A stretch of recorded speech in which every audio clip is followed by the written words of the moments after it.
অপরাধ।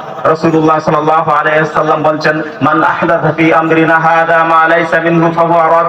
তোমরা যদি এরকম কাজ করো, যত সুন্দর হোক তোমাদের কাজটা, যদি এই ব্যাপারে নবী মুহাম্মদ রাসূলুল্লাহ সাল্লাল্লাহু আলাইহি ওয়াসাল্লামের অনুমতি না থাকে, এই কাজটা যতই সুন্দর হোক, যতই তোমাদের হৃদয় জুড়ে যাক, কিন্তু নবী মুহাম্মদ রাসূলুল্লাহ সাল্লাল্লাহু আলাইহি ওয়াসাল্লামের অনুমতি না থাকার কারণে, ইসলাম এটার অনুমতি না দেওয়ার কারণে এই কাজটা বাতিল হবে, প্রত্যাখ্যাত হবে। যতই বড় হুজুর করে থাক, যতই বড় পীর করে থাক, যতই বড় শায়েখ করে থাক, কোরআন এবং সহিহ সুন্নাহর মধ্যে পাওয়া যায় না, মানে এই কামল, এই কাজ হচ্ছে বাতিল। রাসূলুল্লাহ সাল্লাল্লাহু আলাইহি ওয়াসাল্লাম বলছেন, বেদাত এতই জঘন্য অপরাধ। রাসূলুল্লাহ সাল্লাল্লাহু আলাইহি ওয়াসাল্লাম যখন কিয়ামতের মাঠে হাউজে কাউসারের নিকট পানি নিয়ে দাঁড়ানো অবস্থায় থাকবে, উম্মতরা যাবে, রাসূলুল্লাহ সাল্লাল্লাহু আলাইহি ওয়াসাল্লাম উম্মতদেরকে পানি পান করাবেন। এই বিস্তারিত আলোচনা আপনারা অনেকেই শুনে থাকবেন, আমি লম্বা করতে চাচ্ছি না। এক পর্যায়ে একদল উম্মত আসবে, এই উম্মত এবং রাসূলুল্লাহ সাল্লাল্লাহু আলাইহি ওয়াসাল্লামের মধ্যে একটা পর্দা পড়ে যাবে। রাসূলুল্লাহ সাল্লাল্লাহু আলাইহি ওয়াসাল্লাম বলবেন, কি ব্যাপার, তাদের মধ্যে এবং আমাদের মধ্যে পর্দা কেন পড়ে গেল? তারা তো আমার উম্মত। আওয়াজ দেওয়া হবে, উত্তর আসবে, তারা হচ্ছে ওই সকল উম্মত, আপনি যখন দুনিয়া থেকে চলে আসছেন তখন তাদের ইচ্ছা অনুযায়ী ইসলামকে, দ্বীনকে, শরীয়তকে নিজের মন চাই, নিজের হুজুরের ইচ্ছা মতো, নিজের পীরের ইচ্ছার মতো, নিজের মাযহাবের ইচ্ছা মতো বাড়াইছে এবং কমাইছে। এই জন্য আজকে হাউজে কাউসারের নিকট তাদের মধ্যে এবং আপনাদের মধ্যে, আপনার মধ্যে পর্দা পড়ে গেছে। রাসূলুল্লাহ সাল্লাল্লাহু আলাইহি ওয়াসাল্লাম উম্মতের উপরে এত দয়া, এত মায়া। রাসূলুল্লাহ সাল্লাল্লাহু আলাইহি ওয়াসাল্লাম বলবেন তখন, সাফান সাফান, যাও যাও যাও, দূর হয়ে যাও, তোমাদের কোনো আজকে পানি নাই। বেদাত একটা জঘন্যতম পাপ। আল্লাহ সুবহানাহু ওয়া তাআলা বলেন, নাই বেদাতেই হচ্ছে সবচেয়ে বড় পাপ। রাসূলুল্লাহ আল্লাহ সুবহানাহু ওয়া তাআলা বলছেন 31 নম্বর সূরা, সূরা লুকমান আয়াত 13, আল্লাহ সুবহানাহু ওয়া তাআলা বলছেন, ইন্নাশ শিরকা লা যুলমুন আযীম। শিরক হচ্ছে সবচেয়ে বড় পাপ, শিরক হচ্ছে সবচেয়ে বড় পাপ। আল্লাহ এত গুরুত্ব সহকারে বোঝাচ্ছেন, এই শিরকটা কি জিনিস এটা আমাদের বুঝতে হবে। প্রত্যেকটা ঈমানদার, যাদের ঈমান রয়েছে, প্রত্যেকটা ঈমানদার ব্যক্তিকে শিরক সম্পর্কে জানতে হবে।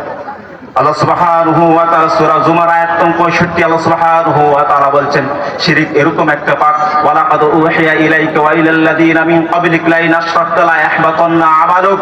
আমি নবী মুহাম্মদ রাসূলুল্লাহ সাল্লাল্লাহু আলাইহি ওয়াসাল্লামের পূর্বে রাসূলুল্লাহ সাল্লাল্লাহু আলাইহি ওয়াসাল্লামকে উদ্দেশ্য করে বলছেন, ভালো করে বুঝবেন, আপনার পীর কোথায়, আপনার বুজুর্গ, আপনার শায়েখ, এটা তো অনেক পরের কথা।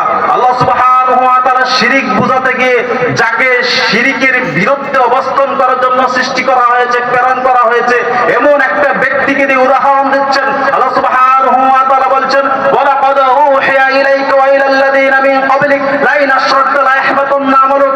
আল্লাহ সুবহানাহু ওয়া তাআলা বলছেন, নবী, আপনার পূর্বে যত নবী রাসূলকে আমি প্রেরণ করেছি এই মর্মে উপরে দিয়েছি, আপনারা শিরক করবেন না, আপনারা শিরক করবেন না।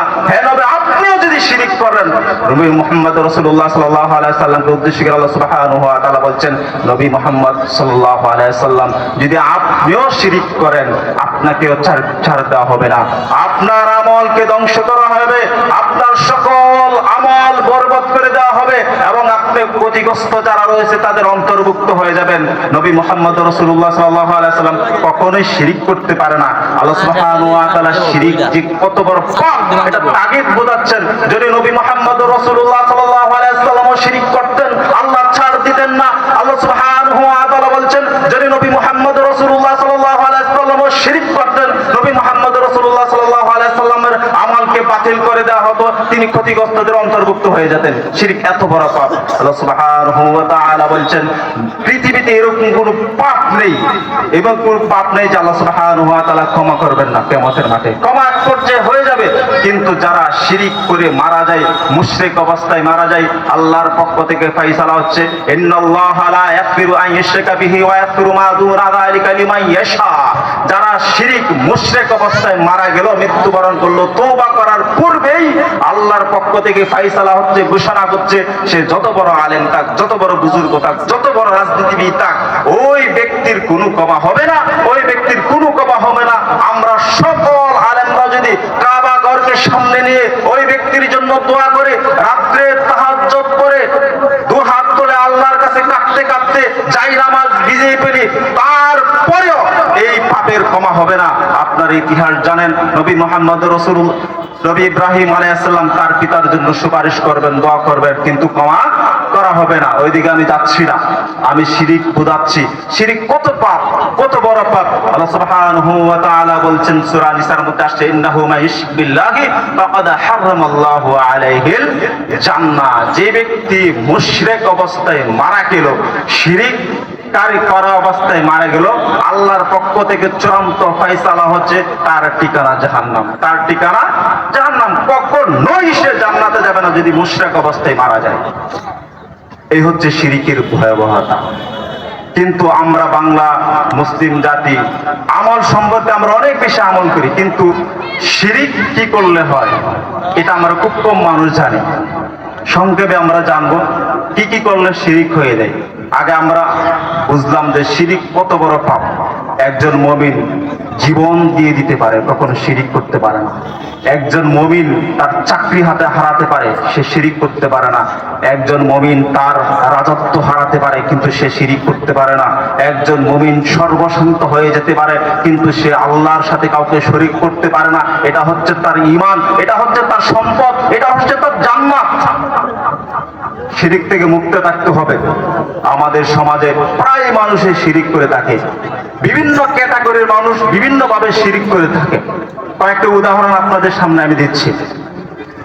আমরা যারা পীর শ্রেণীর লোক আছে আমাদের সমাজের মধ্যে, এইটা তো পুরোপুরি শিরিকের একটা কারখানা বলা চলে।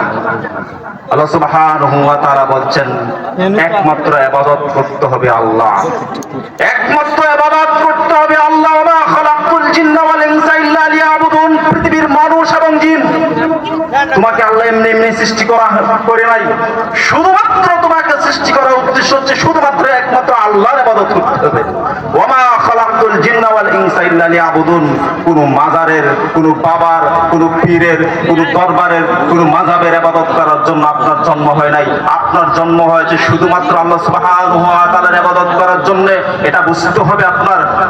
এখন দেখেন আমাদের সমাজের দিকে আপনার তাকান, বিভিন্ন মাজার, আপনাদের অত্র অঞ্চলে আমাদের অনেক মাজার আছে, যেই মাজারের মধ্যে সরাসরি আল্লাহর সাথে শিরিক করা হচ্ছে। যে ইবাদত করার কথা ছিল আল্লাহর, আপনি সাক্ষী দেন সালাতের মধ্যে ইয়াকা না'বুদু, আমরা কেবলমাত্র তোমারই ইবাদত করি, তোমাকে সিজদা দেই, তোমার গুণগান গাই, তোমার তাসবিহ পড়ি, তোমার জিকির করি, তোমার হুকুম পালন করার জন্য চেষ্টা করি। আপনি সাথে সাথে চলে গেলেন মাজারের মধ্যে গিয়ে সিজদা করলেন, পীরের পায়ে পড়ে গিয়ে আপনি সিজদা করলেন, আপনি শিরিক করে ফেললেন। এই অবস্থায় যদি আপনি তওবা না করে মারা যান, আল্লাহর ফয়সালা হচ্ছে পৃথিবীর সমস্ত আলেম ওলামা যদি এক হয়ে আপনার জন্য দোয়া করে, ক্ষমা হবে না, ক্ষমা হবে না, ক্ষমা হবে না।